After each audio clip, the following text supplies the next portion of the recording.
Hello বন্ধুরা, চলে আসলাম কুল মাখা ভিডিও নিয়ে। আর দেখো, কুল মাখা করতে করতে আমাদের কত রকমের আড্ডা, কত রকমের গল্প দেখো তোমরা শোনো। আর এই কুল মাখা দেখো আর জিভে জল আনো, ঠিক আছে? আর আমরা খাবো, সেটাই শুধু দেখো। আর হ্যাঁ, দেখো যে এত মানে কষ এখনো ছোট ছিল, সেই কুল আমরা পেরে দেখো মাখা করছে এখানে। মাখা হচ্ছে আর আমরা সবাই মিলে খাচ্ছি। আর কত মজা করে খেলাম।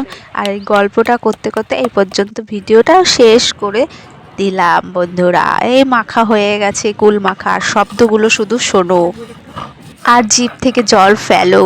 আর যারা নাকি খেতে চাইছো তারা জলদি চলে আসো কুল মাখা খেতে। যখন ভিডিওটা করা হচ্ছিল কত রকমের আড্ডা, কত রকমের কথা হচ্ছিল, তাই ভিডিওটা মিসড করা আছে। ভয়েসটাও এখন দিচ্ছি আর আগের ভয়েসটাও আছে, তো সেইগুলো দেখো। আমাদের এই যে সবার চলছে কুল মাখা, আর কত রকমের কথাও বলে ফেললাম তোমাদের সঙ্গে। তো কেমন হয়েছে জানিও। আর বন্ধুরা, কার কার জিভে জল এসেছে ছোট্ট একটা কমেন্টে জানিও। আর কারা কারা কুল মাখা খেয়েছো এবছর সেটাও বলো। টাটা।